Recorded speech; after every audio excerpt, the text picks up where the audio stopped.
네, 시청자 여러분 안녕하십니까. 조간으로 하루를 여는 신통방통의 윤태훈입니다. 오늘도 첫 소식은 국민의힘 윤희숙 의원입니다. 하루 사이에 정치 영웅에서 위험 요소로 윤 의원을 바라보는 시선이 사뭇 달라졌습니다. 윤 의원의 목소리와 함께 민주당이 제기하고 있는 의혹들이 무엇인지부터 한번 들어보겠습니다. 저희 아버님은 농사를 지으며 남은 생을 보내겠다는 소망으로 2016년 농지를 취득했으나 어머님 건강이 갑자기 악화되는 바람에 한국농어촌공사를 통해서 임대차 계약을 하셨다고 합니다. 농사를 짓기 위해서 몇천 평의 땅을 그 어르신께서 구입을 했다는 건데 80세가 된 분이 수천 평을 농사 짓기 위해서 구입했다는 게 일단 납득이 안 가고요. 도대체 이 땅이 얼마나 농사 짓기에 좋기에 3년 사이에 2배 가까운 차익이 발생할 정도로 가격이 오르냐, 이것이 저는 궁금한 것입니다. 혹시 윤 의원이 KDI의 내부 정보를 활용하여 부친에게 부동산 투기를 권유한 것은 아닙니까? 부친에게 투기 자금을 지원했거나 차명으로 소유한 것은 아닙니까? 자, 지금 들으신 것처럼 민주당은 그야말로 총공세에 나섰습니다. 단순한 농지법 위반을 넘어서 윤 의원이 KDI에 재직할 당시 내부 정보를 활용한 것 아니냐, 그리고 기재부 출신의 제부까지 온 가족이 동원된 불법 아니냐 등등 온갖 의혹들을 지금 제기하고 있는 그런 상황인데요. 어떻게 보셨습니까? 우선 윤희숙 의원의 부친이 저걸 사게 된 동기가 뭐냐, 이게 제일 중요하겠죠. 네. 거기에 또 윤희숙 의원이 관여됐느냐, 관여되지 않았느냐. 근데 예를 들어서 윤희숙 의원이 KDI에 근무하던 시절에 산 거는 맞는데, 네. 자, 그러면 그게 이제 그 윤희숙 의원이 관련 정보를 제공했느냐는 의혹의 근거는 아무것도 없어요. 그러니까 그 근거는 현재 이제 뭐 민주당의 의혹을 그냥 일방적으로 제기하고 있는 거니까 그 근거도 함께 내놓으면 되고, 그거야 뭐 조사해 보면 금방 나오는데, 사실 윤 의원의 부친은 그 어느 종편하고 인터뷰를 했더라고요. 맞습니다. 거기에 보면 사게 된 동기에 대해서 말을 한 게 있어요. 네. 이제 원래는 다른 걸 사려고 갔는데 공인중개사가 권유를 하는 바람에 이 땅을 사게 됐다는 거거든요. 네. 근데 이 부분은 금방 확인될 수 있는 내용 아니겠어요? 그거 바로 확인해 보면 진위가 아마 규명이 되지 않을까, 이런 생각이 듭니다. 자, 지금 말씀해 주셨던 그 아버지와 어머니, 그러니까 윤희숙 의원의 부모님이 타 언론과 인터뷰를 한 내용을 좀 소개를 좀 해드리겠습니다. 투자의 목적이 있었다라고 부모들은 설명을 하고 있습니다. 화면 보시죠. 윤희숙 의원의 아버지의 이야기입니다. 투자를 할 때를 모색해 보다가 신문을 보니까 건물이 하나 나와 있더라.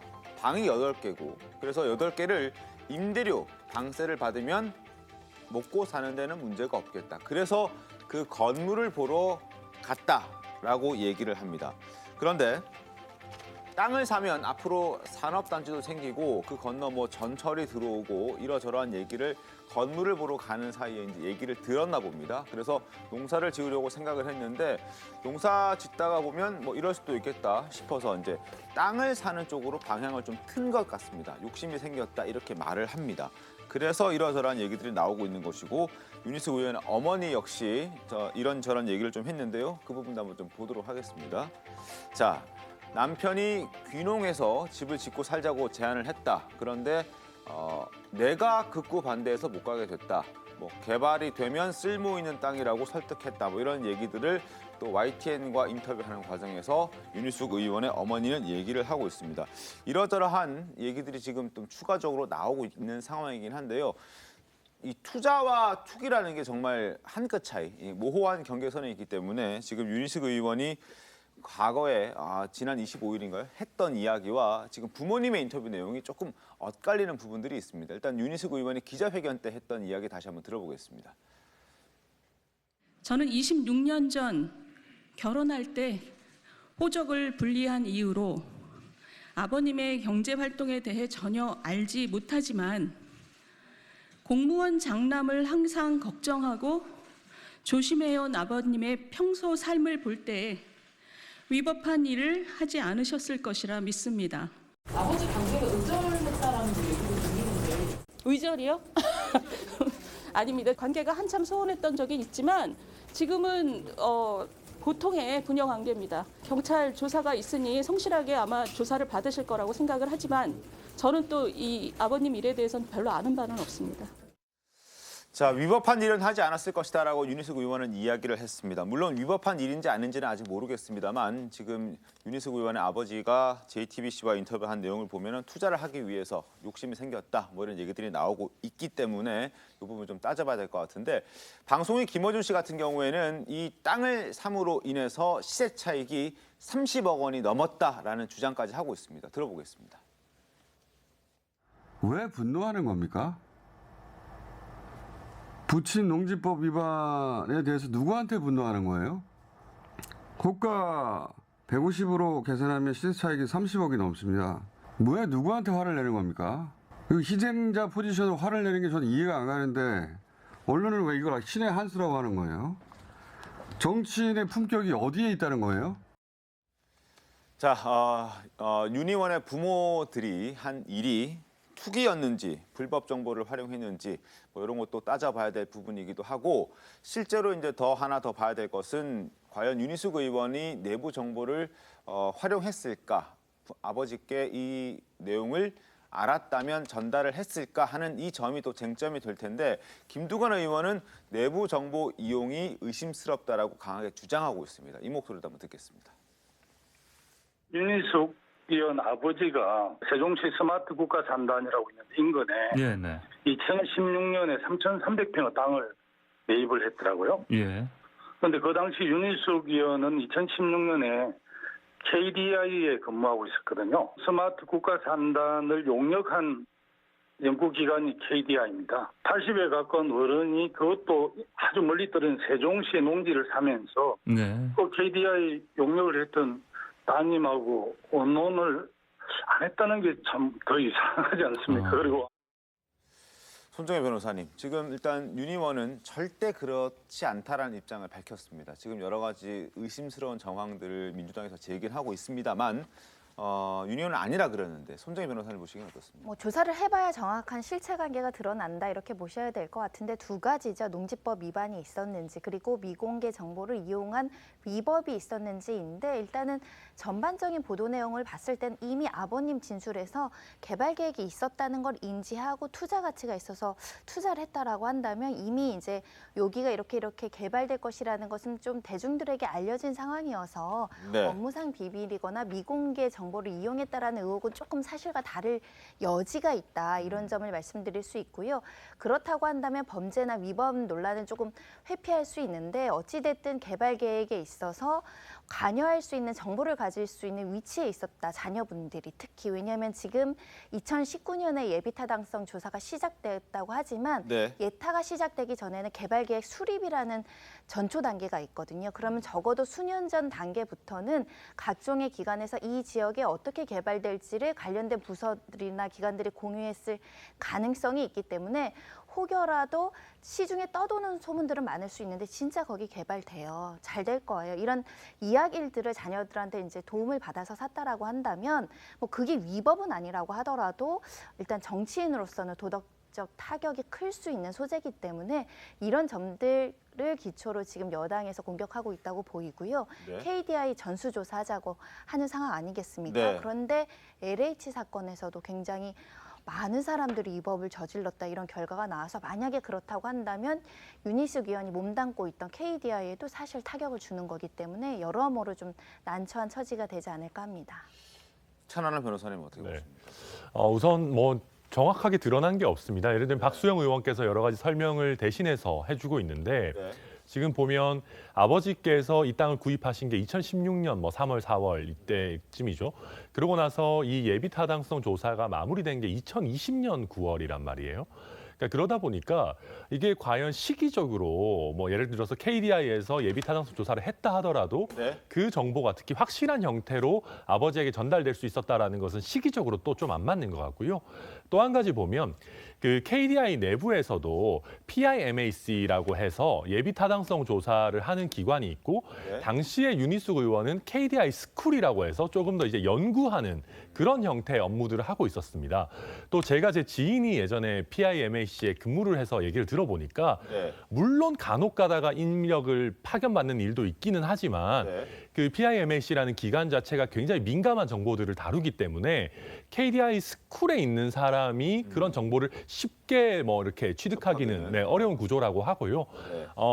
또 이게 뭐 예비 타당성 조사는 KDI에서 많이 하다 보니까 이렇게 따지면 KDI에서 근무하는 사람이 뭔가를 사면 전부 다 내부 정보를 이용했느냐 하는 그런 의혹들이 나올 수 있는데 지금까지는 뭐 그냥 말 그대로 다 의혹에 불과하고 시기적이나 윤희숙 의원의 역할에 보더라도 특별히 그게 구체적으로 드러난 것은 없기 때문에 조금 더 지켜봐야 된다라는 게 정확할 것 같습니다. 알겠습니다. 일단 윤 의원은 절대 그럴 리 없다라고 지금 얘기를 하고 있습니다. 그리고 앞으로 어떤 조사도 성실하게 받겠다라고 얘기를 하고 있고 지금 현재 윤 의원을 옹호해주고 있는 박수영 의원 역시 비슷한 취지의 얘기를 하고 있습니다. 직접 들어보겠습니다. 네, 뭐 말이 안 되는 거죠. 현지에 5개의 산단이 지금 개발되었거나 되고 있습니다. 예. 그중에 4개는 일반 산업단지라고 하는 거거든요. 예비 타당성 조사라는 게 적용이 안 되는 땅들입니다.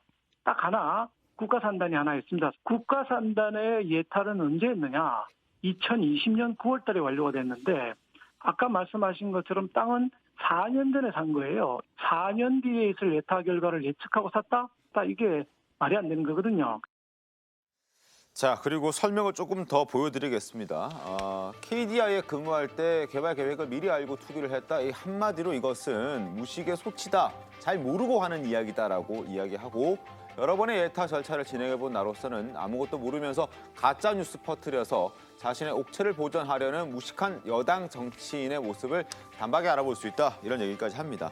그리고 윤희숙 의원의 도덕적 기준이 상상할 수 없을 정도로 높았던 것이 지금 현재 의원직 사퇴라는 그 결정을 하게 된 결정적인 이유였다라고 얘기를 하고 있습니다.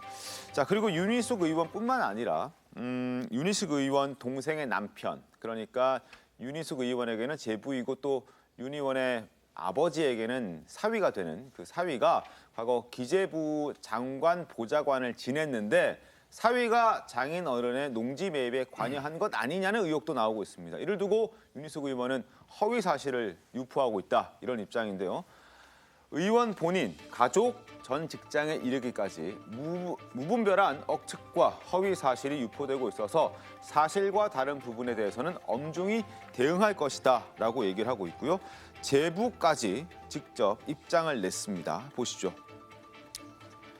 저희 청와대 1년 5개월, 1.5개월과의 기재부 근무 경력을 가지고 마치 사전 정보를 통해 장인 어른의 농지 매입에 관여한 것으로 의혹을 제기한 해당 언론 보도는 터무니없는 억측이다라고 얘기를 하고 있습니다. 세종시 홈페이지에 산업단지 현황을 보면 해당 사업자들이 저의 그 공무원 시절과 무관한 시기에 이루어졌다는 사실을 확인할 수 있다라고 말을 하고 있습니다. 저기에서 청와대 근무가 1년 5개월이 아니고 1.5개월입니다. 1.5개월. 그러니까 2달이 채 안 된다. 한 달, 한 보름 정도, 그 정도, 그 정도 되는 거죠. 자, 그리고 윤희숙 제부가 주장한 세종시 산업단지 사업 시기를 좀 보여드리겠습니다. 2013년 2월에서 3월 청와대 국정기획수석실 행정관으로 제부가 근무를 했고 2014년 8월부터 2016년 1월까지 장관 정책보좌관을 지냈습니다. 2016년 3월에 부친이 토지를, 장인 어른이 그러니까 토지를 매입했다 이렇게 되는 건데 어쨌든 여러 가지 절차가 시기가 뭐 관여할 수 없는 시기였다라는 것을 지금 제부는 이야기를 하고 있는 상황입니다. 여기에 대해서도 박수영 의원이 또 한마디 했습니다. 들어보겠습니다. 기재부 장관 보좌관을 한 거는 박근혜 정부 때이고요. 예. 이 산단은 문재인 정부 때 계획이 이제 수립돼가지고 국가과제로 확정이 됐습니다. 예. 어떻게 문재인 정부의 그 계획을 알고 이렇게 정보를 흘렸겠습니까? 이거 동생의 남편분이 흘렸다면 윤 의원이 흘리지 않았다는 얘기 아니겠습니까? 이건 아예 질문으로 성립하고 여기서 얘기할 필요가 없는 것이죠. 어떻게 보셨습니까, 김광삼 변호사님? 지금 이 사실관계를 보면요, 네. 굉장히 복잡해요. 그래서 아마 시청자 여러분들은 어떤 여당의 공격을 들으면 그럴듯하고 또 윤희숙 측의 얘기를 들으면 또 그럴듯하고 그래서 일단 뭐 여당은 그런 것 같아요. 아마 이건 정말 잘 만났다. 그러니까 사실 윤희숙 의원이 저는 임대차입니다로 시작해서 어떻게 보면 정부 또는 이제 여당에 대한 공격수 역할을 했잖아요. 네. 그때 상당히 그 영향이 컸었어요. 그래서 그런데 이제 지금 사실 사퇴를 하니까 만에 하나 윤희숙 의원의 잘못된 것이 아니고 권익위의 그릇된 판단으로 인해서 사퇴를 하게 되면 이게 사실 여권이랄지 정부에 미칠 영향이 엄청나거든요. 그런데 마침 윤희숙의 아버지의 어떤 이런 투기와 관련된 의혹이 나오니까 있는 거 없는 거 다 끌어내서 다시 이제 공격을 하고 있다고 봐요. 그래서 저는 이 상황을 보면서 참 정치가 무섭다 이런 생각을 했어요. 근데 결과적으로 윤희숙 의원이 이제 KDI 또 재부가 뭐 기재부 장관 보좌관 또 청와대 근무했던 일을 가지고 얘기를 하잖아요. 근데 저는 이렇게 나눠볼 필요가 있다 봐요. 첫 번째는 자 윤희숙 의원이랄지 아니면 재부하고 상관없이 아버지가 이 땅을 왜 샀느냐는 거죠. 근데 이건 뭐 객관적으로 볼 때는 아버지가 동대문구에 살잖아요, 서울에. 네. 그 땅을 더군다나 세종에 3,300평을 샀다는 것 자체는 본인이 아무튼 이 땅을 사면 뭔가 수익이 있을 것이다, 돈이 있을 것이다 생각했던 것은 저는 볼 때는 설득력이 있다고 봐요. 투자라고 일단 얘기. 그렇죠. 투자가 됐건 투기가 됐건. 그리고 사실 나이가 그 당시에 땅을 살 때가 79세셨다고 하는데 3,300평 농사를 짓는 건 굉장히 어렵죠. 그래서 이 부분은 본인의 어떤 독자적인 판단이 됐던 아니면 외부 정보를 얻었던 땅을 살 때는 뭐 산단이 들어선다랄지 그런 걸 알았는지는 모르겠지만 알았다라고 본인이 얘기를 했죠. 예. 그러면 본인이 알았다고 한다면 사면 돈이 되겠다 해서 샀을 거 아니에요? 이제 문제는 이제 그 내용을 접했던 그렇죠. 과정. 그렇죠. 그러니까 윤희숙 의원에게 들었느냐 아니냐 뭐 이런 부분이겠죠. 저도 마찬가지로 저 땅 사면 돈 된다고 하면 저도 샀을 것 같아요. 그런데 이제 문제는 이게 업무상 비밀과 관련된 내부 정보에서 샀느냐 안 샀느냐 이게 중요한 거잖아요. 그래서 그 부분에 대해서는 의혹의 여지는 저는 있다고 봐요. 왜냐하면 KDI에서 윤희숙 의원이 근무를 했고 그 문재인 정부에서 애비 타당성이랄지 개발 계획이 수립됐다 할지라도 또 내부 조사 그럴 가능성이 있다. 아니면 개발 계획 수립 과정에서 좀 뭐 정보를 얻을 수는 있겠죠. 그다음에 이제 재부가 청와대에서 근무한 게 1.5개월밖에 안 되고 아니면 기획재정부 장관 최경환 장관 보좌관을 1년 한 6개월 정도 한 걸 보이는데 그때 뭐 아무리 뭐 직위는 낮다 하더라도 정보는 입수는 할 수 있겠죠. 그렇지만 그 부분에 대한 증거랄지 확실한 건 없어요. 이제 그럼에도 불구하고 이제 여권에서는 이전에 어떤 부동산 정책과 관련된 실정 그리고 지금 사실 여권에서 권유기에서 12명에 대해서 문제가 있다고 했는데 탈당 권유를 했음에도 불구하고 아무것도 이루어지고 있지 않잖아요. 근데 마침 이러한 것들이 있기 때문에 여권의 어떤 총공세가 시작이 된 것이다 이렇게 봅니다. 아니 근데 분명히 할 것은 그 윤희숙 의원의 아버지가 그렇게 얘기를 했어요. 사실 다른 거 아까 얘기했잖아요. 다른 걸 살려고 갔는데 건물 사러 갔는데 현지에서 그런 얘기를 듣고 욕심이 생겨서 샀다 이 얘기잖아요. 그러면 현지에서라는 게 뭐겠어요? 거기 공인중개업소 뭐 이런 데 가서 원래 그 물건을 가지고 있는 그 공인중개사 업소에 갔는데 거기서 그런 권유를 해서 마음을 바꿔서 샀다는 거 아니겠어요. 그렇게 따지면 그러니까 이것도 물론 검증해봐야 되지만 그렇다면 뭐 일단 뭐 내부 정보를 이용했다 하는 거는 이제 다 사실이 아닌 게 되기 때문에 만약 그 말이 맞다면 그러니까 그런 얘기가 되기 때문에 그걸 지금 같은 선상에서 놓고서 우리가 여기서 얘기해서는 곤란하고 여튼 그 윤희숙 의원 아버지의 주장 이거는 그 공인중개사 업소에 가서 확인해 보면 금방 확인이 되는 거 아니겠습니까? 알겠습니다. 어쨌든 수사도 이제 시작이 될 테고 또 조사도 시작이 될 테고 윤희숙 의원도 그리고 윤희숙 의원뿐만 아니라 가족들도 어떤 조사든 성실히 다 받겠다 했으니까 의혹이 불거진 만큼 수사도 철저하게 해서 깔끔하게 정리를 좀 했으면 하는 그런 바람이고 이런 가운데 국민의힘에서는 윤희숙 의원 부친이 농지법 위반이라면 대통령의 농지는 어떻게 할 거냐 역공을 펼치고 있습니다. 목소리 들어보겠습니다.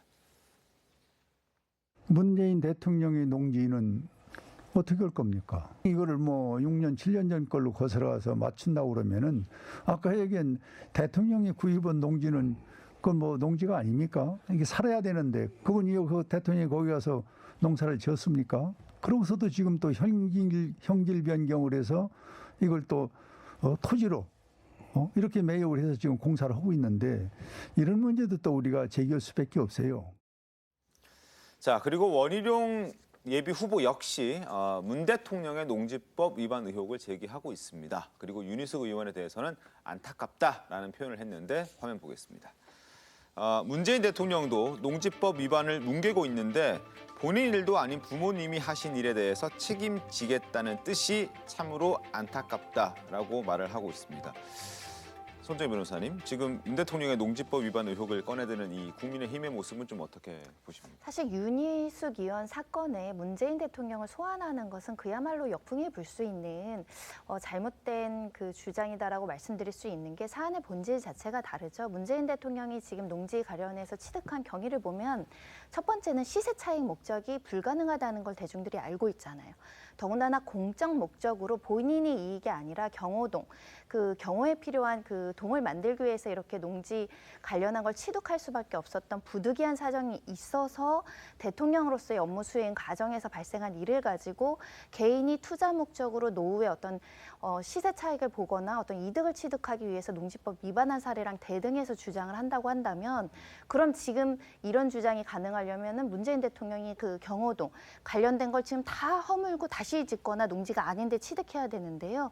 그만큼 국민들에 대한 예산 손실이 발생하는 거죠. 그래서 비유하기는 적절하지 않은 소재이다 이렇게 말씀드릴 수 있습니다. 알겠습니다. 근데 농지법 위반은요. 사실 원래 농민이 아니면 네.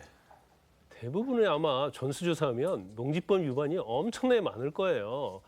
그런데 사실 우리가 보면 법에 위반이 됨에도 불구하고 이제 네. 관행적으로 그런 일이 쭉 이루어졌단 말이에요.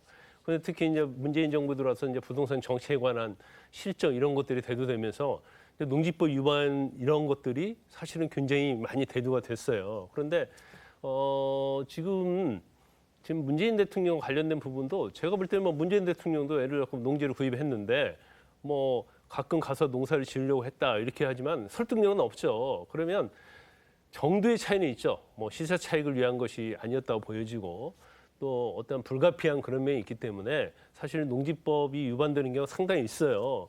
그렇다고 한다면 그렇지만 농지법 위반적인 측면에서는 맞다. 그렇기 때문에 우리가 농지법 위반 자체에 대해서는 이제까지 굉장히 관대했었거든요. 그렇지만 정치인에 대해서는 관대하지 않아요. 그래서 농지법 위반 자체를 처벌한다 하더라도 사실은 처벌할 수 있는 굉장히 낮다고 볼 수가 있거든요. 그렇지만 사실은 지금 윤희숙 의원과 부하의 관계는 좀 구별을 해야 한다. 그리고 중요한 것은 이제 경찰 수사하겠죠. 윤희숙 의원이 정말 공무상 비밀이랄지 본인과 관련된 비밀을 가지고 이걸 사기했다면 윤희숙 의원 당연히 처벌받고 그로 인해 책임을 져야 건 맞다고 봐요. 그렇지만 단지 이걸 가지고 막 이 모든 것을 끌어내서 서로 공격하고 이전 투구하는 것은 좀 도가 지나치지 않나 싶습니다. 근데 짧게 얘기하면 사실 뭐 그게 그 시세 차익을 노렸건 뭐 노리지 않았건 간에 농지법을 위반했느냐 안 했느냐 이게 본질 아닌가요?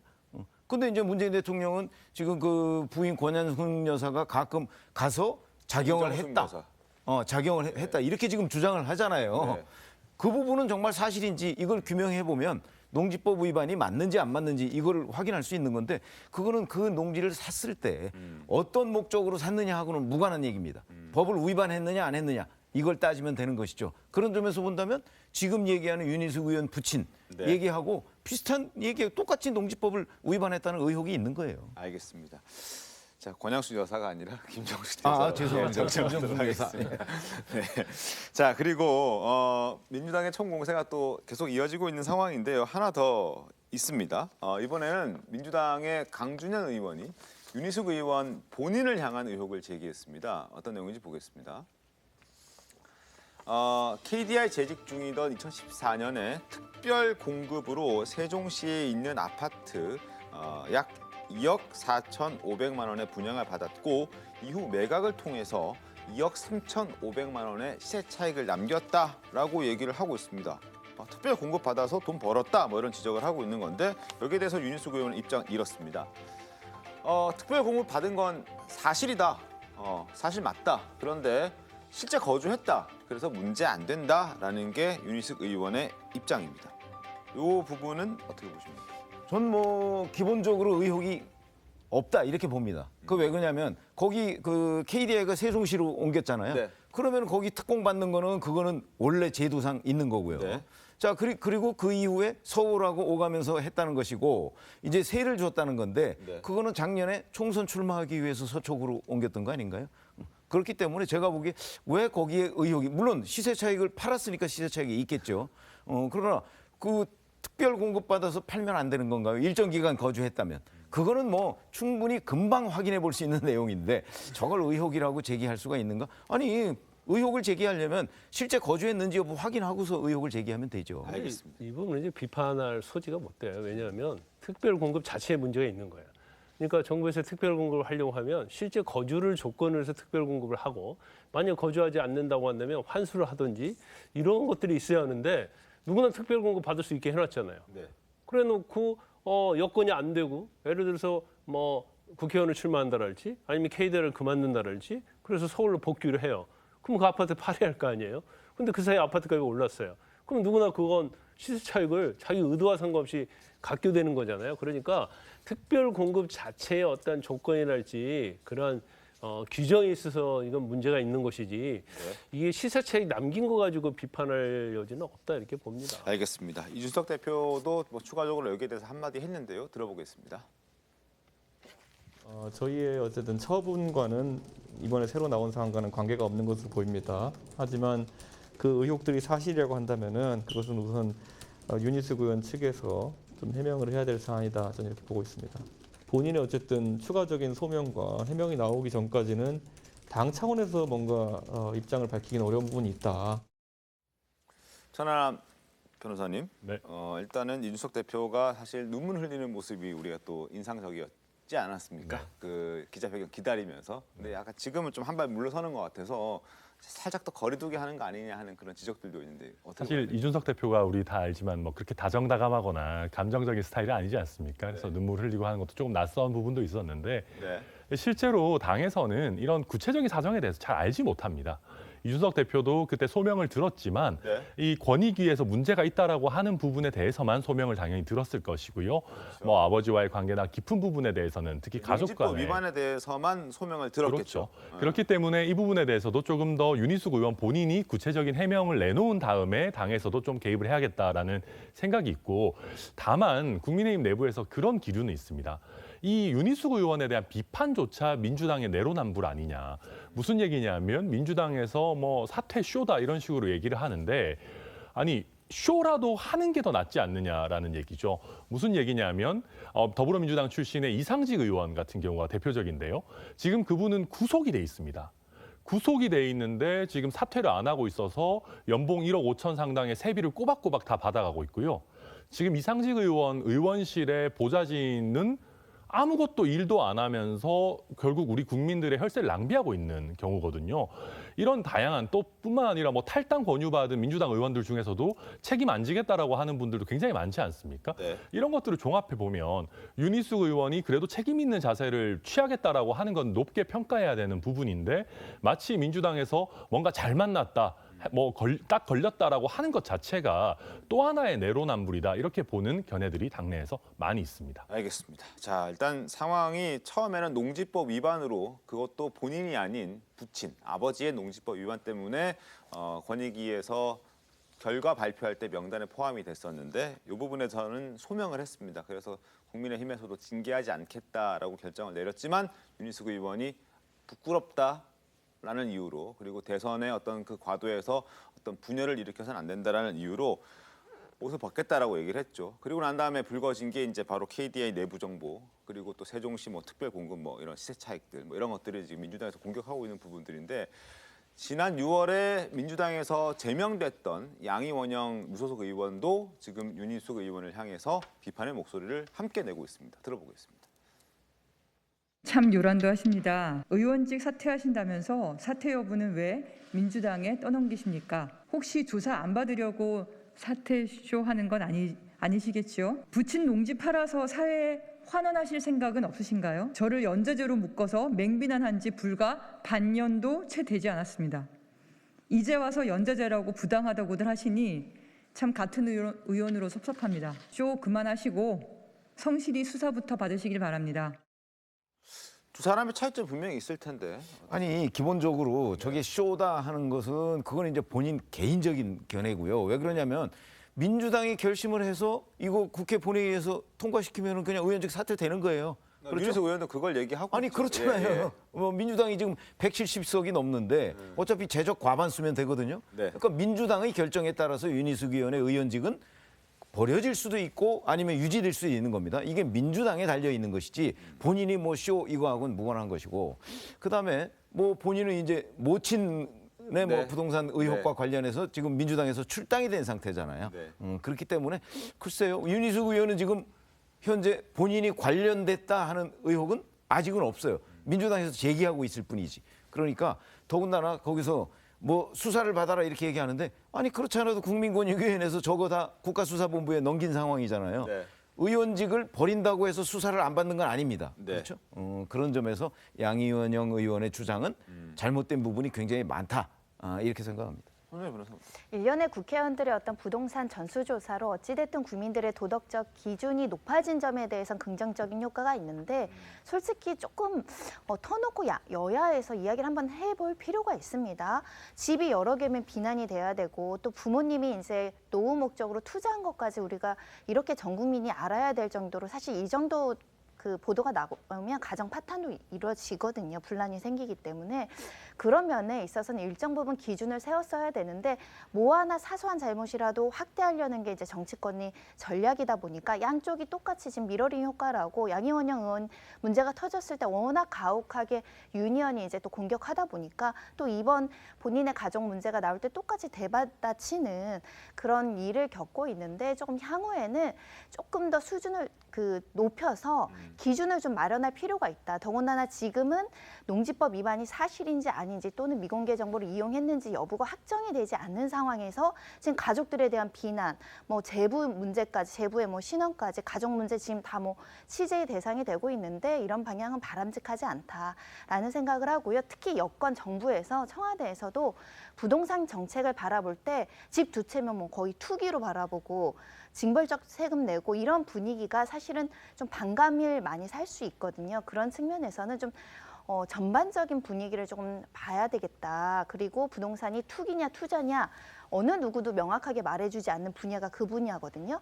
그런데 그거 가지고 애매모호한 상황에서 무조건 비난하는 정치권의 태도도 좀 바뀌어야 될 것 같습니다. 알겠습니다. 풀어야 될 숙제가 상당히 많군요. 자, 그리고 민주당이 과연 윤희숙 의원의 사퇴에 어떤 표를 할지도 관심입니다. 앞서 최병무 의원 말씀해 주셨지만 171석을 갖고 있는 거대 여당이고 과반 출석, 과반 찬성. 결국 민주당의 손에 윤희숙 의원의 어떠한 그 의원직 사퇴가 달려 있기 때문에 과연 어떤 표결을 할지도 궁금해지는데 민주당 내부의 목소리는 좀 엇갈리는 것 같습니다. 들어보겠습니다. 저는 뭐 그분이 쇼를 할 분이라고 보지는 않습니다. 진정성 있게 받아들이는 게 좋지 않을까 싶습니다. 그러면은 국회 안에서 통과까지 될 수 있다고 보십니까? 이제 얼마나 진정성이 있는가 그리고 또 국민의힘에서 그 문제를 어떻게 다루느냐에 따라서 국회는 국회법 절차에 따라서 정상적으로 처리하면 될 일이라고 봅니다. 이 의원직 사퇴서가 통과될 일도 별로 없을 것 같아요. 과반 출석에 과반 찬성을 해야 되는데 형이 확정되면 모를까 이렇게 해서 내는 것을 국회에서 통과시킬 것이다. 저는 뭐 그렇게 보지는 않습니다. 천안함 변호사님 보시기 어떻습니까? 통과될 것 같습니까? 어떻습니까? 통과될 가능성이 매우 낮습니다. 매우 낮다. 네, 왜냐하면 이게 아까도 말씀드렸지만 더불어민주당의 내로남불이 분명히 있거든요. 있는데 이런 상황에서 윤희숙 의원의 사퇴안을 통과를 시켜버린다. 네. 그러면 국민들께서 아니 그럼 더불어민주당은 도대체 뭐 하고 있느냐라고 또 한 번의 역풍을 맞을 겁니다. 그래서 방금 우원식 의원 같이 핑계는 이게 사실관계가 확정되지 않았다라 뭐 수사 결과를 봐야 된다라는 핑계를 들지만 더 깊숙이 들어가 보면 더불어민주당으로서도 이렇게 높은 도덕적 기준을 여야 모두에게 적용하는 거에 대해서 부담이 있기 때문에 네. 무기명 투표를 했을 때 대부분의 민주당 의원도 사퇴에 부결을 시키는 그런 표결을 할 걸로 저는 예상을 하고 있습니다. 아니면 참석하지 않을 수도 있고. 네, 그럴 가능성도 방법들은 높습니다. 있겠죠. 근데 좀 상황은 우습죠? 아니 본인이 안 하겠다는데 의원직을 안 하겠다는데 왜 남의 당에서 그거 안 하시면 안 됩니다. 지금 이런 상황이잖아요. 그게 이제 민주당이 딜레마에 빠진 상황이죠. 그런 점에서 지금 민주당에 아마 고민이 많을 겁니다. 김광삼 변호사님 이 상황 어떻게 좀 보십니까? 일단 그 윤희숙 의원이 의원직을 던진 것 자체는 굉장히 민주당에 부담이 가는 행동이었어요. 그래서 그 이후로 윤희숙 의원에 대해서 공격을 하는 이유가 이제 그것을 방어하는 거죠. 그러면 만약에 저렇게 의원 사퇴까지 하는데 민주당 너희들은 뭐해? 이렇게 여론이 갈 가능성이 크거든요. 그래서 그렇지 않고 의원직 사퇴가 쇼다. 그리고 사실은 저거 내부 정보 이용해서 해놓고 이제 다른 소리를 하고 있다. 이렇게 해가지고 이제 물타기를 하는 거죠. 뭐 물타기일 수도 있고 또 진실일 수도 있죠. 그런데 지금 가장 뜨거운 감자는 제가 볼 때는 민주당의 딜레마예요. 그러니까 공을 나 의원직 사퇴할 테니까 과반수량 차지한 너희들이 결정해라. 그럼 민주당 입장에서 굉장히 난감한 거죠. 민주당은 속으로 그럴 거예요. 빨리 이거 의원총회 열어서 사퇴 받고 싶어요.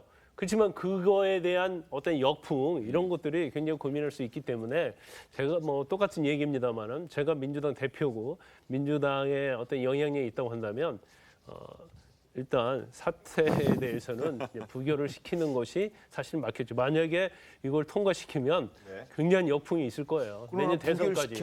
부결시켜도 그 부결시킨 거에 대한 민주당의 책임 문제가 또 있어요. 민주당은 그럼 왜 부결시켰느냐? 똑같은 얘기예요. 지금 민주당이 자기들한테 뭔가 이 공이 날라올 것 같으니까 그러니까 부결시켜도 이렇게 될 거 아니에요. 그래서 고민이 있다는 거죠. 알겠습니다. 자, 당장 9월 1일 다음 달부터 이제 정기국회가 시작되기 때문에 한 100일 정도, 거의 연말까지는 윤희숙 의원이 의원직을 이 말들이 맞다면 유지하지 않을까 싶은 생각이 듭니다.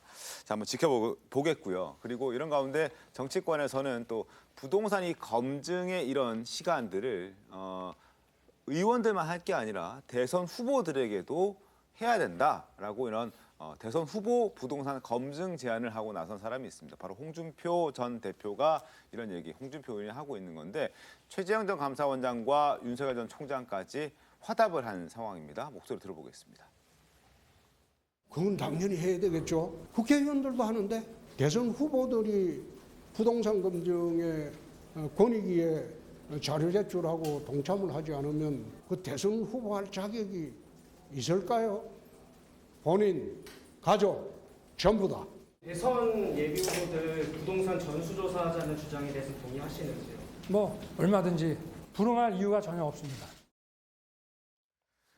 자, 어쨌든 저렇게 상황들이 흘러가고 있습니다. 과연 어떻게 진행이 될지 끝까지 한번 지켜보도록 하겠습니다. 자, 그리고 지금부터는 조국 전 법무부 장관과 관련된 이야기를 좀 해보겠습니다. 조 전 장관의 부인 정경심 교수가 동양대로부터 교수 자격을 박탈당했습니다. 오는 31일까지만 교수 자격을 유지하고 9월 1일부터는 이제 교수가 아닌 겁니다. 또 조 전 장관의 동생 항소심이 있었는데 이 항소심에서 형량이 추가됐습니다. 1심에서 무죄 판단을 받았던 혐의 중에서 일부 유죄로 바뀌었고 그런 과정에서 형량은 2년 더 늘어났고 동생은 법정 구속됐습니다. 지난 24일 딸의 의전원 입학 취소 결정에 이어서 부인과 동생의 처지도 안 좋은 상황으로 흘러가고 있는데 먼저 정경심 교수 내용부터 한번 보도록 하겠습니다. 동양대 결정입니다. 정경심 교수가 지금 휴직 상태였는데 1, 2심 항소심에서 이제 징역형을 받고 구속돼 있는 상태고 휴직 연장 신청을 하지 않았다고 합니다. 그래서 학교에서 이거 연장할 거냐 안 할 거냐 물어봤는데 하지 않겠다, 학교의 결정을 따르겠다라고 얘기해서 동양대에서 회의를 열었고 31일자로 직권으로 면직 처리했다. 그래서 이제 더 이상 9월 1일부터는 교수직이 아닌 사람이 되는 상황이 됐습니다. 2년 만에 내려진 조치입니다. 일각에서는 좀 늦었다라는 비판도 있긴 한데요. 이 부분에 대해서는 어떻게 좀 보십니까? 당연히 늦었는데 이 늦은 부분에는 아마 동양대 측이 판단이 있었을 거예요. 왜냐하면 동양대가 사실 이 정경심 교수 문제가 불거지고 난 이후부터 교육부로부터 어마어마한 감사를 받습니다. 잘 아시다시피 무슨 뭐 그동안의 이사회 회의록까지 다 교육부가 들고 가버렸잖아요. 그리고서 동양대 최성해 전 총장 그 총장직 내놨잖아요. 결국 뭐 최성해 전 총장의 어떤 개인적인 그 학위 뭐 이런 것들이 문제가 사실과 됐고. 다르다 뭐 이런 것까지 이제 파헤쳐서 결국 최성해 전 총장이 총장직을 내려놓고 그래서 아마 동양대가 여기에 신경 쓸 겨를이 거의 없었을 상황이었던 것으로 짐작이 돼요. 그런 것들이 이제 이렇게 2년여간 계속해서 정경심 교수의 그 이 교수직을 어떻게 할 것이냐 하는 부분을 미루게 된 계기가 아닌가. 그러니까 동양대가 약간 교육부의 눈치를 봤을 가능성, 저는 그게 충분히 있다고 생각을 합니다. 손정혜 변호사님은요? 면직 처리됐다라고 나오는 것이 이제 휴가를 계속 쓰고 휴가 기간이 지나고 나서 이제 여러 가지 조치를 하지 않으면 면직 처리를 하게 되는 것인데요. 징계 절차를 하지 않고 왜 면직 처리를 했느냐 이런 이야기가 있을 수는 있는데 보통 사립학교 교원에 대한 신분이 굉장히 강하게 보장되다 보니까 이제 교수 생활을 하면서 뭐 성범죄를 일으킨다던가 뇌물 범죄를 일으킨다 이러면 이제 파면이나 해임 절차에 이제 징계위원회가 구성이 되는데 이 사건은 워낙 첨예하게 이제 범죄 혐의와 관련해서 다툰 부분도 있고 교수 생활 때문에 발생한 일이기보다는 사적인 영역에서 자녀에 대한 입시를 하려고 부정하는 행위가 있기 때문에 교수의 교직 생활에 대한 범죄가 아니라고 봐서 징계가 아니라 면직 결정으로 이른 것 같습니다. 근데 이제 면직한 것 가지고도 참 말들이 많습니다. 면직을 하게 되면 징계를 받지 않고 일단 교수직을 내려놓는 거라서 재취업도 할 수 있고 연금도 받을 수 있고 여러 가지 혜택들은 다 누릴 수 있는 거 아닙니까? 네, 맞습니다. 여기 우리가 보통 일반 회사들도 취업 규칙에 보면 그런 것들이 있어요. 그러니까 휴직 기간이 끝났는데 회사에 얼마 이상 복귀를 안 하면 자연스럽게 면직 처리가 되는 규정들을 많이 두고 있거든요. 그러니까 동양대학교도 마찬가지인 것이고 그 절차를 통해서 징계가 아닌 면직을 할 수 있도록 대학교에서 해준 거죠.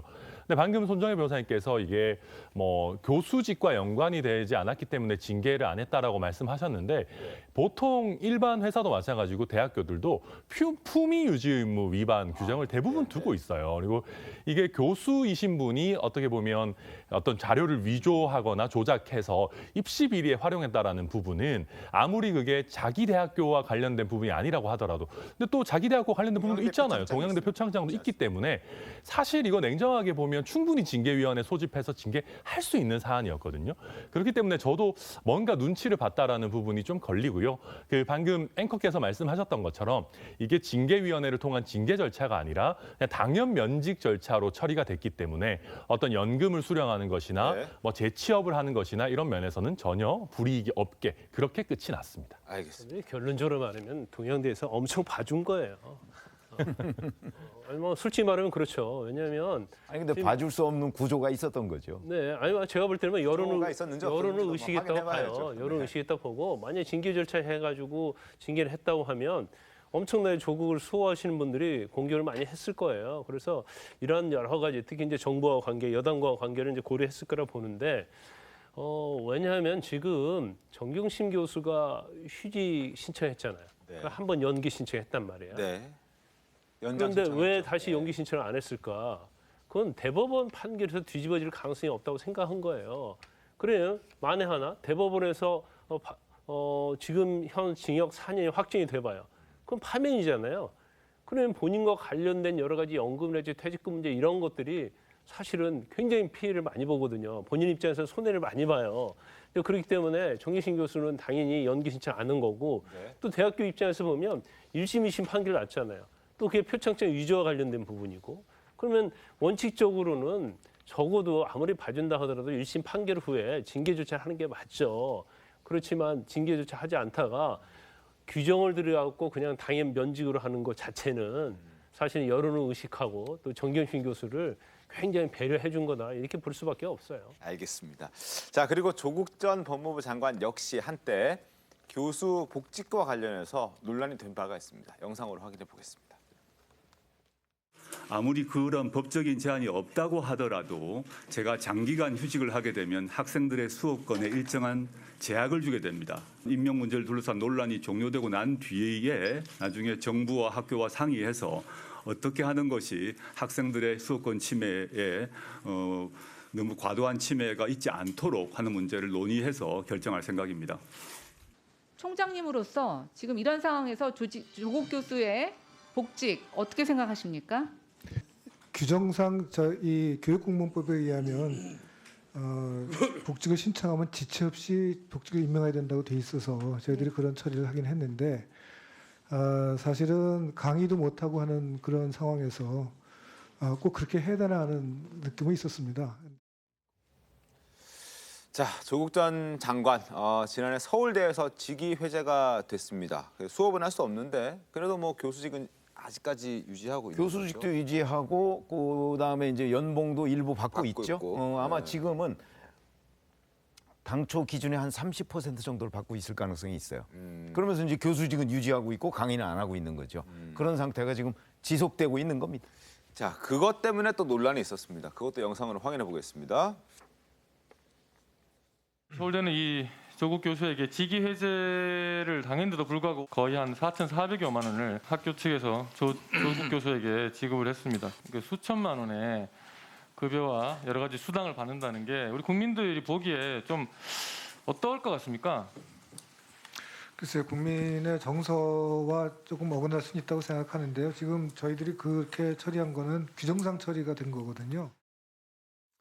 자, 그리고 정경심 교수의 교수 면직 처리가 알려진 날 조국 전 장관 동생의 항소심 결과도 나왔습니다. 영상 보겠습니다. 강제 집행 면탈 혐의에 대해서는 어떻게?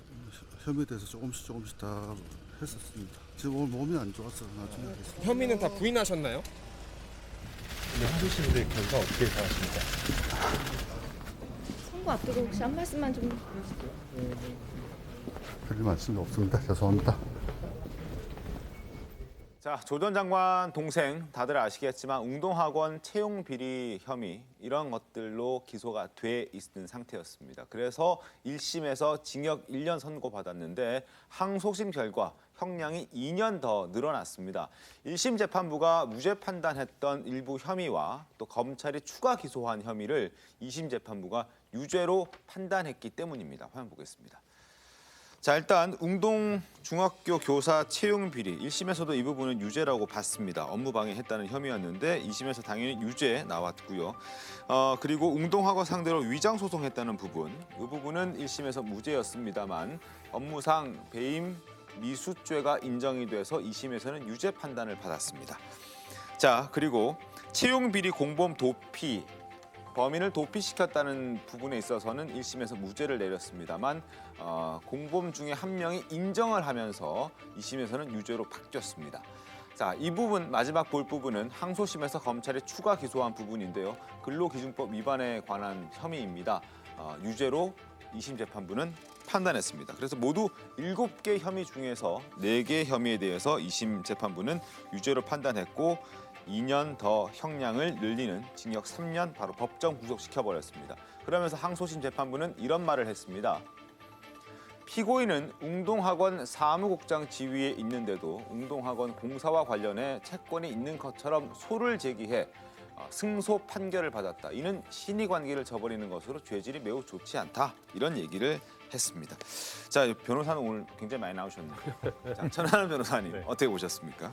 네, 방금 재판부에서 한 게 사실 핵심입니다. 지금 조 씨 같은 경우에 웅동학원 사무국장인가요? 그 지위에 있으면서 한 21억 상당 그 허위 채권, 허위 공사금 채권을 만들어 가지고 소송을 실제 제기했고 법원으로부터 승소 판결을 일부 받기도 했습니다. 그래서 그 부분을 가지고 웅동학원 소유 부동산에 대해서 21억 상당의 또 가압류를 했어요. 네. 그러다 보니까 이게 웅동학원에 손해를 끼칠 위험성이 굉장히 커졌던 그런 상황이었던 거죠. 그래서 그렇죠. 이 부분을 배임 혐의에 대해서 이제 유죄로 인정을 했던 것이고요. 또 채용 비리와 관련해 가지고도 이분이 그 사회 선생님을 2명을 이렇게 그 뽑는 과정에서 2명으로부터 한 1억 8천 정도의 돈을 받고 시험지와 답안지를 건네주고 그런 다음에 이 2분한테 이제 필리핀으로 도피를 하라고 하고 뭐 이런 전체적인 과정들이 사실은 죄질이 굉장히 안 좋기 때문에 네. 저는 이 죄질에 비하면 늘어난 형의 양도 그렇게 많지 않은 것 아닌가 저는 사실 그렇게 보고 있습니다. 손정혜 변호사는 어떻습니까? 1, 2심 유무죄가 이제 뒤바뀐 사건이기 때문에 대법원에 이제 변경될 가능성이나 대법원 판결까지 기다려봐야 되지 않을까 생각이 들고요. 일단 이런 동종 사건에 있어서 이렇게 검찰이 수사의 의지를 가지고 철저하게 처벌해서 조금 더 엄격하게 처벌해달라고 하는 사건으로 봐서는 굉장히 의지가 많이 피력이 된 사건이다 이렇게 보셔야 될 것 같은 게 일단 항소심에서 추가 기소하고 공소장 변경하는 일이 그렇게 흔한 일은 아니거든요. 그만큼 이 사건은 검찰에서는 정말 엄중하게 처벌해달라고 이제 지목된 사건이다 이렇게 보셔야 될 것 같고 그렇게 입증을 또 항소심에서 열심히 해서 일부 무죄가 유죄로 뒤바뀌었다 이렇게 보셔야 될 것 같습니다. 그리고 저는 원래 1심 판결 나왔을 때 좀 이해가 가지 않는 측면이 있었어요. 이해가지 않는 측면. 왜냐하면 채용 비리와 관련해서도 공범들은 징역 1년 6개월로 나왔단 말이에요. 네. 그러면 어떻게 보면 주범이라도 할 수 있고 주체적인 입장으로 할 수 있는데 조 전 장관 동생에 대해서는 징역 1년밖에 나오지 않았고 특히 또 배임수에 관련된 부분은 그 가짜 계약서에 의해서 소송을 제기하고 가압류한다는 것이 거의 명백했거든요. 그런데 그거 자체를 법리적인 이유로 또 무죄를 선고하더라고요. 또 범인 도피 문제도 마찬가지죠. 필리핀에 도피를 시켰는데 그 과정을 보면 명백히 유죄가 될 거라고 생각을 했는데 결과적으로 보면 형량도 공범에 비해서 굉장히 적게 나오고 네. 그다음에 유죄 부분이 또 무죄 부분으로 많이 됐단 말이에요. 그래서 그 당시에도 사실은 당시에 재판부에 대해서 굉장히 말이 많았어요. 이거 너무 봐주기 재판 아니냐. 그런데 결과적으로 2심에서 어떤 결정 자체가 일반적으로 법조인들이 생각하는 그러한 뭐 결론이 나왔다고 이렇게 봅니다. 그럼 대법원은요? 저는 대법원 가서 이렇게 이게 바뀌어질 가능성이 없다고 봐요. 물론 일부 뭐 극히 지금 4개, 7개 중에 4개 유죄 나왔잖아요. 네. 일부 뭐에 대해서는 법리적으로 약간 판단을 다르게 할 수는 있겠지만 결과적으로는 이 2심의 판단이 그대로 확정될 가능성이 크다 이렇게 봅니다. 알겠습니다. 한번 지켜보겠습니다. 그리고 한동훈 검사장도 여기에 대해서 입장을 좀 냈다고 합니다. 한번 보겠습니다. 수사팀이 제기한 반박 불가능한 물증들과 또 가담 정도가 약한 공범들과의 균형에 맞는 결과, 앞서 말씀해 주셨듯이 뭐 도피한 그 사람들, 뭐 다른 사람들에 대해서는 1년 6개월 또 더 많은 형량도 나왔었는데 1심에서 재판부가 조 전 장관 동생에게 1년형을 내렸다라는 건 좀 적었다라는 비판에 대해서 한동훈 검사장도 균형에 맞는 결과가 나왔다라고 이렇게 입장을 좀 밝혔습니다. 자, 그리고 이런 가운데 또 조 전 장관의 어머니가 조 전 장관과 그 일가들이 겪고 있는 이 과정, 지금의 상황을 곁에서 지켜보고 그리고 자신의 심경을 편지로 썼다고 하는데 그 내용이 일부 공개가 됐습니다. 김인국 전 천주교 정의구현 사재단 대표가 조 전 장관의 모친이 자신에게 편지를 보내왔다면서 일부 내용을 SNS에 공개를 한 겁니다. 화면 보겠습니다. 자, 신부님께 아드님이 십자가에 못 박혀 돌아가시는 모습을 지켜보며 괴로워하시던 성모님의 마음, 그게 지금 2년간 넘도록 그 마음을 내가 지금 웅동학원 이사장인 조 전 장관의 모친이 견디고 있다, 그리고 기도드리고 있다라고 신부님께 이 글을 쓴 겁니다. 편지 내용을. 그러면서 하나 더 보겠습니다. 저는 어미로서 가족의 희생이 따르더라도 검찰 개혁을 포기하지 말라고 아들에게 말했다라고 얘기를 합니다. 그리고 조 전 장관은 이 글을 보고 댓글로 자신의 입장을 밝혔습니다. 어머니 편지를 접하니 목이 메인다. 신부님의 위로와 기대가 큰 힘이 되었습니다. 감사합니다라고 얘기를 합니다. 어떻게 보셨습니까?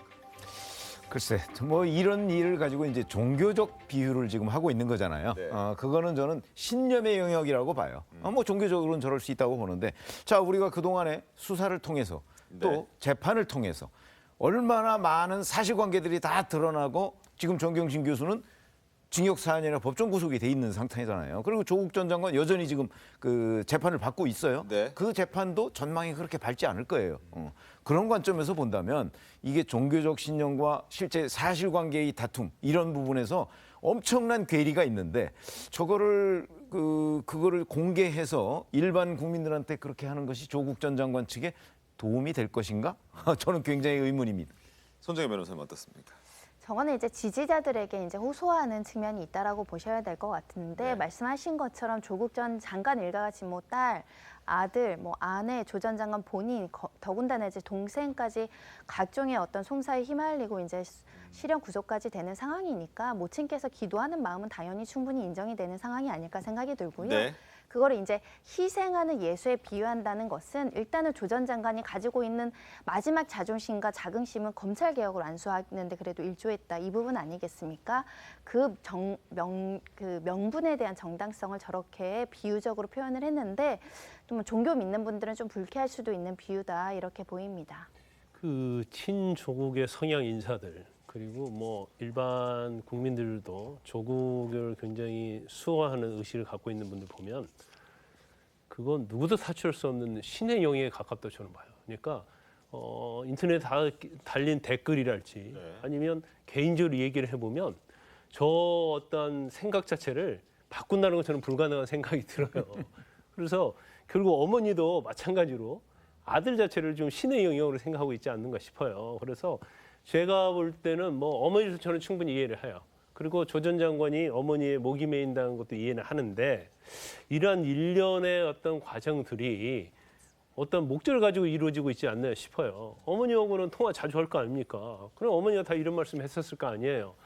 그런데 이걸 신부님한테 편지를 보내고 또 편지를 또 공개를 하고 또 여기에 대해서 조 전 장관이 또 목이 메인다고 얘기를 하고 이런 것 자체가 뭔가 그 본인을 신처럼 떠받드는 그러한 성향의 사람들에 대해서 계속적으로 유지하고 싶은 그런 좀 의도도 있지 않나 그런 생각이 좀 듭니다. 알겠습니다. 어쨌든 웅동학원 이야기가 나와서 과거에 조 전 장관이 웅동학원의 환원과 관련된 언급을 한 바가 있는데 그 목소리 잠깐 듣겠습니다. 저희 가족 모두는 웅동학원과 관련된 일체의 직함과 권한을 내려놓겠다고 저에게 밝혀왔습니다. 향후 웅동학원은 개인이 아닌 국가나 공익재단에서 운영될 수 있도록 필요한 조치를 다하겠습니다. 저희 가족들이 출연한 재산과 관련하여 어떠한 권리도 주장하지 않을 것입니다. 임명이 되든 안 되든 이 여러 재산에 대한 권리를 행사할 생각이 전혀 없습니다. 법에 따라서 국가와 사회에 돌릴 생각입니다. 자, 국가와 사회에 돌릴 생각이다라고 조 전 장관은 저렇게 2년 전에 입장을 밝혔습니다만 여전히 어머니께서는 이사장으로 계시고요. 그리고 환원했다 뭐 이런 얘기가 아직 들리진 않고 있는 것 같아요. 네, 그런 얘기 전혀 안 들리고 있습니다. 그리고 일단 그 이사직에서 가족들이 물러나겠다 이런 얘기를 임명이 되든 안 되든 국가에 돌리겠다 이런 얘기를 하셨는데 사실은 이사직에서 물러나는 거는 그렇게 어려운 일은 아니거든요. 지금 어머니께서 이사장 하고 계시고 정경심 교수도 아마 이사로 돼 있는가 뭐 그렇게 알고 있는데 근데 이분들 사직하는 것은 그렇게 어려운 일이 아닙니다. 또 한 가지 우리가 웅동학원 이사회 이제 그 기록들을 보면 뭐 국가 환원이나 사직이나 이런 부분들이 논의조차 되지 않고 있는 것들로 보여요. 그러면 이 2년의 기간 동안 과연 무엇을 하신 것이며 방금 우리가 들었던 조국 전 장관님의 말씀은 과연 이것이 저 당시에도 진심이셨는가, 혹시 거짓을 말씀하셨던 것은 아닌가 이런 의심을 가질 수밖에 없는 그런 상황입니다. 알겠습니다. 자, 이번에는 세 번째 주제 정치권 소식으로 넘어가겠습니다. 여러분 드라마 모래시계 아시죠? 1995년도에 정말 국민 드라마로 대한민국을 떠들썩하게 만들었던 드라마였는데 이 모래시계의 당시 PD였던 박창식 전 의원이 윤 전 총장 캠프에 합류했다고 합니다. 어떤 인연이 두 그래서 사람이? 본인 얘기는 그 윤 전 총장과 특별한 인연은 없다고 해요. 근데 그 국민의힘과는 인연이 있더군요 보니까. 2012년에 총선 때 비례대표 의원을 했었고요. 그때 이제 그 대선 때 그 박근혜 당시 후보의 캠프에서 이제 조언을 하고 뭐 이렇게 일을 한 적이 있어요. 그러니까 아마 국민의힘과는 인연을 끊임없이 이어왔는데 윤 전 총장 개인하고는 인연이 없다고 합니다. 알겠습니다. 하여튼 네. 자, 어쨌든 모래시계 하면 뗄 수 없는 정치인이 있습니다. 바로 앞서 언급이 된 홍준표 의원인데, 자, 홍준표 의원이 생각하는 그런 모래시계 어떤 생각 갖고 있는지 한번 들어보겠습니다. 원래 모래시계 드라마는 93년도에 정권 초기에 제가 수사를 했던 슬로트 머신 이야기를 소재로 드라마를 만들겠다고 돌아가신 김종학 PD하고 송진아 작가가 내 검사실로 찾아온 게 94년도입니다. 그 찾아와서 제의를 했을 때 내가 그렇게 대답을 했습니다. 검사는 드라마의 소재가 되어서는 안 된다. 그런데 검찰총장님을 통해서 마지막으로 내려온 지시가 검사를 정의롭게 다룬다고 하니 적극적으로 도와주라. 그렇게 해서 내가 도와주기 시작했습니다. 자, 어쨌든 공교롭게도 이번 국민의힘 경선의 관전 포인트 하나 더 생겼습니다. 모래시계 드라마의 모델이 됐던 홍준표 의원과 그 모래시계의 제작자가 코치를 해주는 윤 전 총장의 대결로 이제 흥미를 더하게 됐는데 이틀 전에 있었던 비전 발표회 때 두 사람의 모습 다시 한번 보겠습니다. 후보분들이 많으시기 때문에 그러면 오늘 후보들만 국민의 지상 명령인 정권 교체를 이루기 위해서는 먼저 당의 단합과 통합이 중요합니다. 갈등의 경선이 아닌 통합과 정책의 경선이 되도록 최선을 다하겠습니다. 약간 윤석열 후보님이 시작부터 당의 발길 통합 중요하다 얘기하셨는데 그런 부분 이야기했습니까? 윤석열 후보님이 처음 갈등 일으킨 사람이 누굽니까? 네, 어쨌든 홍준표 의원의 상승세 요즘 좀 두드러지고 있습니다. 눈에 띄는데 어제 나온 여론조사 하나 더 보겠습니다. 자, 지난주였던가요? 그 여론조사에서도 20%를 넘었었는데 이번에 최근 여론조사에서도 한 번 더 20%를 돌파했습니다. 20.9%. 그래서 윤 전 총장과의 격차를 여전히 한 자릿수로 유지하고 있는 그런 상황입니다. 자, 보시는 것처럼 여전히 좀 지지율세가 유지가 되고 있는 상황인데 그래서 홍 의원은 한술 더 떠서 이제 윤 전 총장은 내리막이고 자신은 재도약을 할 수 있는 어떤 계기가 마련됐다 이렇게 자신감을 드러내는 목소리를 내기도 했습니다. 들어보겠습니다. 제가 26년간 모든 선거를 다 해봤는데 선거에서 중요한 거는 트렌드입니다. 올라가는 사람과 내려가는 사람이 붙으면 반드시 올라가는 사람이 이깁니다. 윤석열 후보에 대한 평가는 대강 다 된 거로 봅니다. 다시 재도약할 기폭제가 없을 겁니다. 여기에 대해서 어떻게 보십니까? 아니 그거에 이제 그 홍준표 의원으로서는 당연히 저렇게 얘기해야 될 것이고 본인이 뭐 추석 전에 골든 크로스가 이루어질 것이다 이렇게 주장을 했잖아요. 네. 그런데 저는 저런 본인 주장과 윤석열 후보 캠프의 분위기 이런 것들을 종합해서 볼 수 있는 지표가 하나 있다고 생각을 해요. 그거는 이제 국민의힘 내부에 있는 현역 의원들이 과연 어느 캠프에 많이 가느냐. 그다음에 원외 당협위원장들 영향력 있지 않습니까? 그렇죠. 그 사람들이 어느 캠프에 많이 가느냐 이걸 보면 되는데 최근에 윤석열 캠프에는 어제도 보니까 뭐 경기도 지역의 원외 당협위원장 33명이 지지 선언을 했더라고요. 뭐 이런 흐름을 보면 홍준표 의원의 주장과는 당내 분위기가 영 거리가 많다. 저는 이렇게 생각합니다. 알겠습니다. 자, 그리고 이 두 사람 보다 더 자신감을 내비치는 사람도 있습니다. 바로 어제 대선 출마 선언을 한 유승민 전 의원이었는데 현장 모습 잠깐 보겠습니다.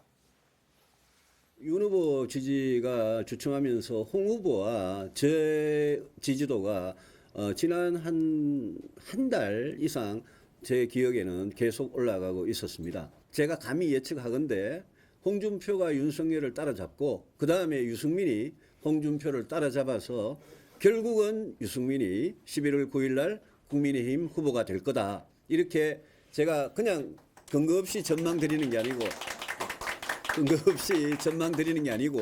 제가 그 자신이 있다는 말씀을 드립니다. 자, 그리고 유승민 전 의원은 이준석 대표와의 친분 때문에 당내 경선에서 공정성 의심받는 것 여기에 대해서도 한마디 했습니다. 뭐라고 했는지 직접 듣겠습니다. 많은 사람들이 저보고 이 대표 최근에 여러 가지 그런 이 갈등들이 있는데 이 대표 제발 좀 이렇게 경고를 하라고 저보고 그러세요. 그래서 제가 공개적으로 합니다. 공개적으로. 왜냐하면 그거 뭐 전화도 한 통 안 하고 이런 사이이기 때문에 인사 진짜 안 해요. 제 캠프에 와가지고 그냥 보고는 그냥 어지간하면 젊은 사람이 인사 좀 하잖아요. 고개도 숙이고 절대 안 해요. 그냥 이래.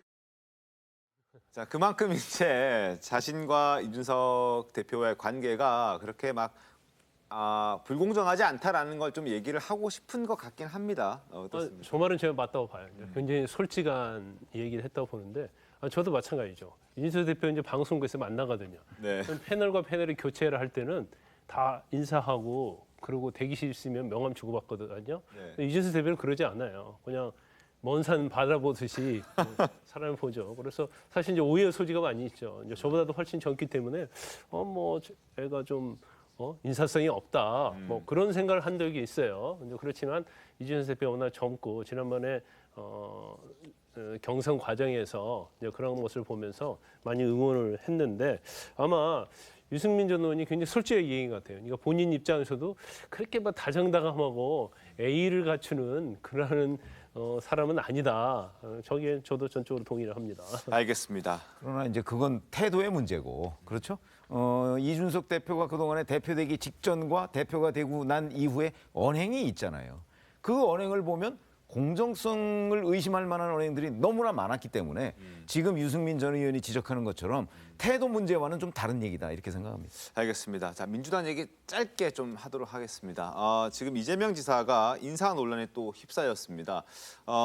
과거에 지금 고문치사 사건과 관련돼 있는 인사를 경기도에 일단 지금 일을 하게끔 만들어줬다라는 인사 논란이 지금 있었는데 거기에 대해서 어떻게 얘기했는지 한번 목소리 어제 또 저희 TV조선의 뉴스나인에 출연한 적이 있거든요. 인사 논란에 대해서 어떤 입장을 갖고 있는지 한번 들려드리도록 하겠습니다. 경기지사직을 하시면서 곳곳에 자기 사람 심기를 많이 하셨다. 보는 시각에 따라서는 그럴 수가 있고 특히 이제 정치 영역에서는 나름 예를 들면 똑같은 영향을 가졌다면 이제 가까운 사람을 쓰게 되죠. 저는 경기도정을 하는 데 있어서 법과 절차에 따라서 또 특히 인사에 관한 하는 이제 임원 추천회의나 인사위원회들이 제대로 작동하고 있기 때문에 크게 이제 인사 문제는 없었다고 보고 이게 100% 또 완벽하지 못하니까 또 일부 인사에 대해서는 조금 문제들이 있는 게 최근에 좀 논쟁이 되는 것 같습니다. 그런 건 좀 고쳐야 되겠죠. 네, 그리고 어제 또 출연에서는 여러 가지 지금 설화나 또 이런 인성적인 문제에 대해서도 도지사 또 성남시장 이렇게 거치면서 행정적 업무를 하면서 많이 사람이 바뀌어가고 있다, 바뀌었다라는 얘기까지 했거든요. 어떻게 되는지 한번 또 저희도 한번 함께 지켜보도록 하겠습니다. 자, 오늘 말씀 여기까지 듣고 잠시 뒤에 돌아오겠습니다. 네, 오늘 준비한 신통방통 여기까지입니다. 다음 주 월요일에 더 신통하게 돌아오겠습니다. 고맙습니다.